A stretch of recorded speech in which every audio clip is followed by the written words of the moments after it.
பொதுவாக இன்னைக்கு நம்ம எல்லாருக்கும் ஏற்படக்கூடிய ஒரு சந்தேகத்திற்கான விளக்கத்தை தான் நம்ம பார்க்க போகிறோம். வழக்கறிஞர் தாம்பரம் சிவாவின் அன்பு வணக்கம். இந்த கேஸ் பகுதிக்கு உங்கள் எல்லாரையும் வரவேற்கிறதுல மிகுந்த மகிழ்ச்சி. போலீஸ் ஸ்டேஷன்லேருந்து ஒரு ஃபோன் கால் வருது. சார் வீட்டில் இருந்தாங்களா, ஸ்டேஷன் வரைக்கும் வர சொல்லுங்கன்னு சொல்லி. உங்களுடைய மனநிலை என்னவாக இருக்கும்? ஸ்டேஷன் போவீங்களா, போக மாட்டீங்க? கண்டிப்பாக போய் தான் ஆகணும். கூப்பிட்டாங்கன்னா போகிறதுல தப்பு ஒன்றும் கிடையாது. இதெல்லாம் நடந்திருக்கிறது தான் சகஜமாக. என் ஒய்ஃப்கே ஒரு இந்த கால் சைபர் க்ரைம்லேருந்து ஒரு கால் வந்தது, பயந்துட்டாங்க 2 hours. அப்புறம் போலீஸ் ஸ்டேஷனில் போய் கம்ப்ளைண்ட் கொடுத்தாங்க. போலீஸ் ஸ்டேஷனும் போயிடும். சரி, அவங்களும் லா அண்ட் ஆர்டரை இன்ஸ்டியூட் பண்ணுறவங்க தானே. நம்ம போகிறதுல தப்பு என்ன இருக்கும்? பயம் இருக்குமா போலீஸ்கார்ட்ட ஃபோன் வந்துட்டு? அந்த பயம்லாம் நம்மளுக்கு கிடையாது. போயானும் நான் போலீஸ் ஸ்டேஷன்லேருந்து ஃபோன் கால் வருது. சார் வந்தாங்கன்னா ஸ்டேஷன் வரைக்கும் வர சொல்லுங்கன்னு வருது. அப்போது உங்களுடைய மனநிலை என்னவா இருக்கும்?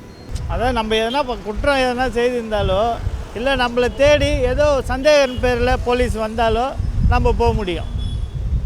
சந்தேகன் பேரில் வந்தாக்கா நேராக போயிடலாம். ஏன்னா நம்ம தப்பு பண்ணல, அதனால் நம்ம நேராகவே போகலாம். போயிட்டு என்ன ஏதுன்னு விசாரிச்சு நம்ம மேலே எந்த ஃபால்ட் இல்லைன்னு வந்துடலாம். அவ்வளோதான். Police station phone call sir வந்தாங்கன்னா போலீஸ் ஸ்டேஷன் வர சொல்லுங்கன்னு சொல்கிறாங்க. உங்களுடைய மனநிலை என்னவாக இருக்கும்? ஃபஸ்ட்டு பார்த்திங்கன்னா நான் என்ன கிராஸ் செக் பண்ணுவேன். என்ன செக் பண்ணுவேன்னா, இப்போ எதுவும் என்னை சுற்றி எதுவும் ஏதாவது இஷ்யூ நடந்துதான்னு பார்ப்பேன். போலீஸ் ஸ்டேஷனில் கம்ப்ளைண்ட் வர அளவுக்கு நம்ம ஏதாவது பண்ணோமா, பிரச்சனை பண்ணோமான்னு பார்ப்பேன். பிரச்சனையாக ஒன்றும் பண்ணலை, இது த்ரெட்டனிங் காலாக இருக்க சான்ஸ் இருக்குது, நிறைய அவேர்னஸ் வீடியோ வந்துட்டு தானே இருக்குது. அதனால் பார்ப்பேன் நான். சரி ஓகேன்னு சொல்லிட்டு ஒரு 100 ஃபோனை போடும், இல்லை லோக்கல் ஸ்டேஷன் ஃபோனை போட்டு சார் அதை கூப்பிட்டீங்களான்னு கேட்பேன். அவ்வளோதான். கூப்பிட்டான்னு சொன்னால் போவேன், அவ்வளோதான். போலீஸ் ஸ்டேஷன்லேருந்து நமக்கு ஒரு ஃபோன் வருங்க.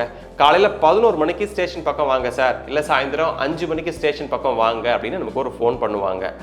போலீஸ் ஸ்டேஷன்லேருந்து ஃபோன் வந்துட்டாலே நமக்கு என்ன ஆகும்? ஒரு பயம் வந்துடும். நான் என்னடா தப்பு பண்ணேன், நான் குற்றவாளியா? இது மாதிரி நமக்குள்ள பல கேள்விகளும் நிறைய பதட்டமும் பயமும் நம்மளை சூழ்ந்துக்கும்.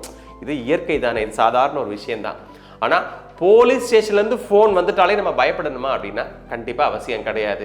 எதுக்காகலாம் அவங்க நமக்கு கால் பண்ணலாம் அப்படின்னா, ஏதாவது ஒரு வழக்குக்கு உங்களை சாட்சியாக விசாரிக்கிறதுக்கு கூப்பிடலாம், இல்லை காவல்துறைக்கு உங்ககிட்ட ஏதாவது ஒரு தகவல் தேவைப்படும், அந்த தகவலை தெரிஞ்சுக்கிறதுக்காக ஃபோன் பண்ணி ஸ்டேஷனுக்கு வாங்கன்னு கூப்பிடலாம், இல்லை ஏதோ ஒரு புகாரின் அடிப்படையில் உங்களை விசாரிக்கணுங்கிறதுக்காக கூப்பிடலாம்.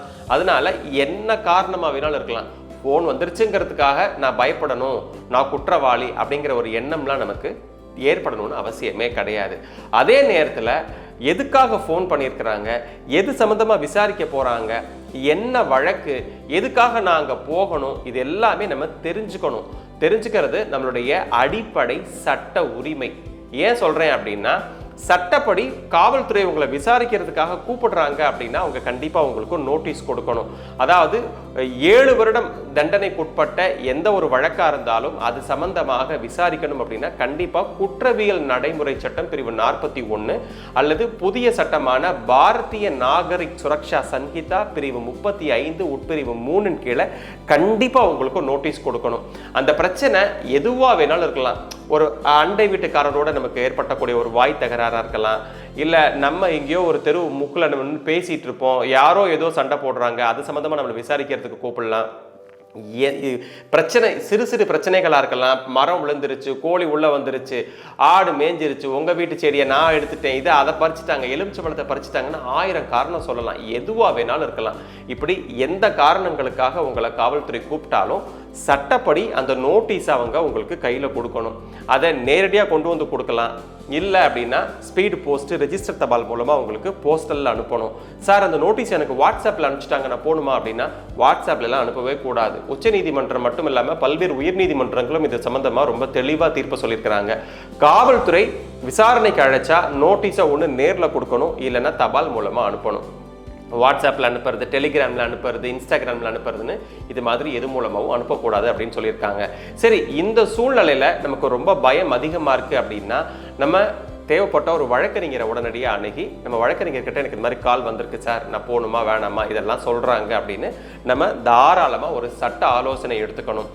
எல்லா சூழ்நிலையிலையுமே நம்ம என்ன பண்ணணும் அப்படின்னா, சட்டப்படி அந்த விசாரணைக்கு அந்த வழக்குக்கு நம்ம ஒத்துழைப்பு கொடுக்கறது தான் நமக்கான ஒரு நல்ல வழியாக இருக்கும்.